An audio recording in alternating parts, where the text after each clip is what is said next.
Hello, Fox. Guess what? I have some juicy news here because Prince Harry, Duke of Sussex, will be the keynote speaker at the International Association of Privacy Professionals Global Summit 2026 in Washington, D.C., March 30 to April 2. Those words alone already feel like a drumroll because they don't just announce an appearance, they announce a collision. A collision between royalty and regulation, between lived experience and legal frameworks, between power, privacy, pain, and possibility. And suddenly, Washington, D.C. isn't just a city of monuments and microphones, it becomes a stage where one of the most watched men on the planet steps forward to talk about something that touches every single person breathing in the digital age. This is what IAPP wrote, and every word lands with intention. In honor of Data Privacy Day, we're excited to announce that Prince Harry will join us on the main stage at IAPP Global Summit 2026. In his keynote, he will share his insights on whether today's digital world is breaking or bridging society. Read that slowly because that question is not theoretical. It's personal. Breaking or bridging, tearing us apart or pulling us together. And if there is anyone alive who understands what it means to have a life sliced into headlines, metadata, leaked voicemails, hacked phones, and monetized pain, it is him. Meghan's only Fox is always relatable, and that line may sound playful, but underneath it is a truth about relatability that the world keeps underestimating. Relatability is not about perfection. It's about exposure. It's about vulnerability meeting a system that has no brakes.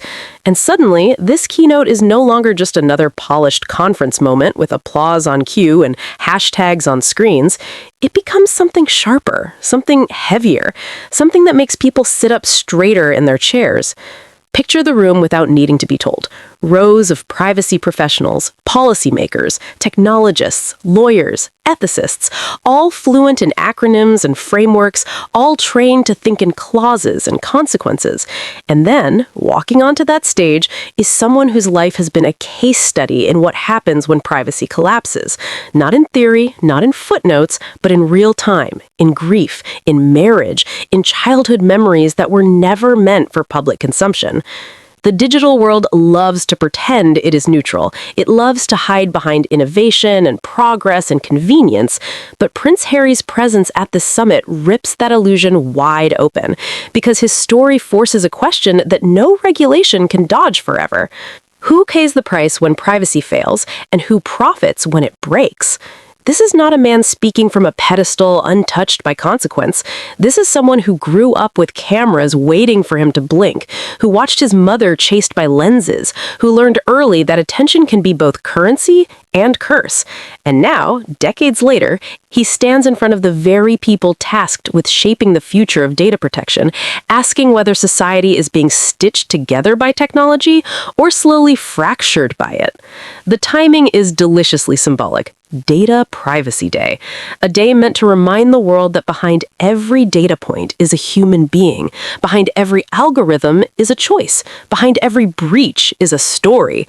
And suddenly, that reminder has a face, a voice, and a lived history that cannot be dismissed as abstract. This keynote is not about technical compliance checklists or box-ticking exercises.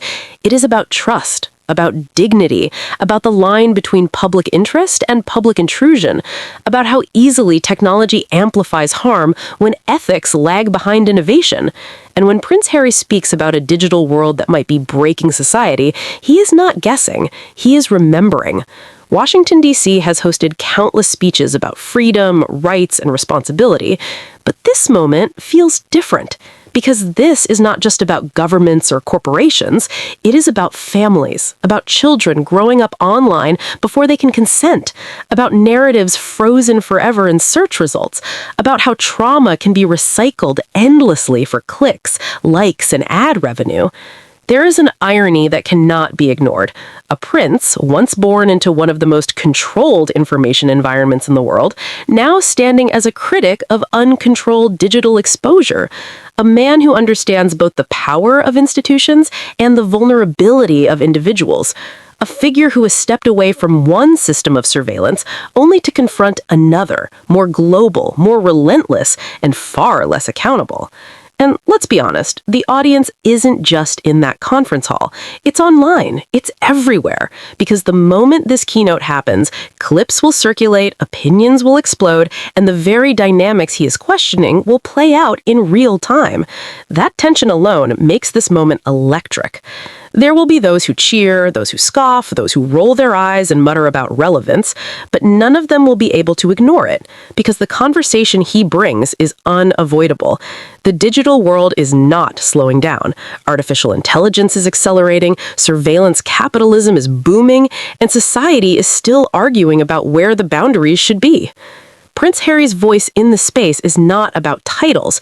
It's about testimony, about what it feels like to have your autonomy eroded pixel by pixel, about how narratives once released into the digital wild can never truly be retrieved, about how systems designed without empathy eventually dehumanize the very people they claim to serve.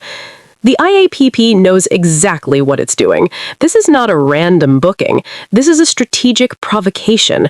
By placing him on the main stage, they are forcing the privacy community to confront the emotional reality behind their work, to move beyond compliance into conscience, to ask whether current safeguards are enough, or whether they are simply polite fig leaves covering a much deeper problem.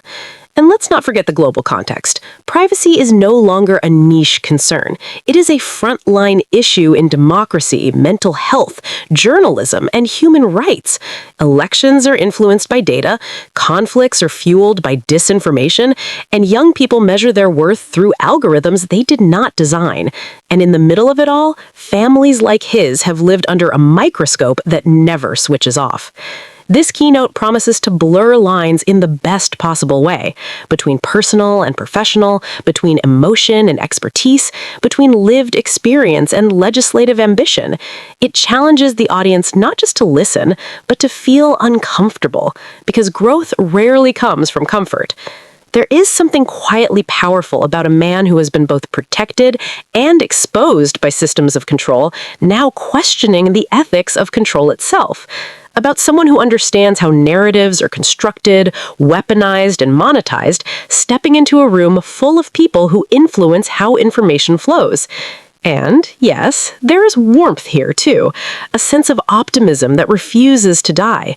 Because asking whether the digital world is breaking or bridging a society implies that bridging is still possible, that repair is still on the table, that humans still have agency in shaping the tools they create. This is where Meghan's only Fox being relatable suddenly clicks into place.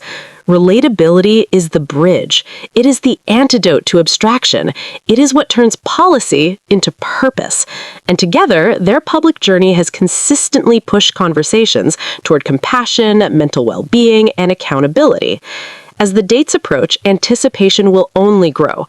March 30 to April 2 will no longer be just another conference window on the calendar.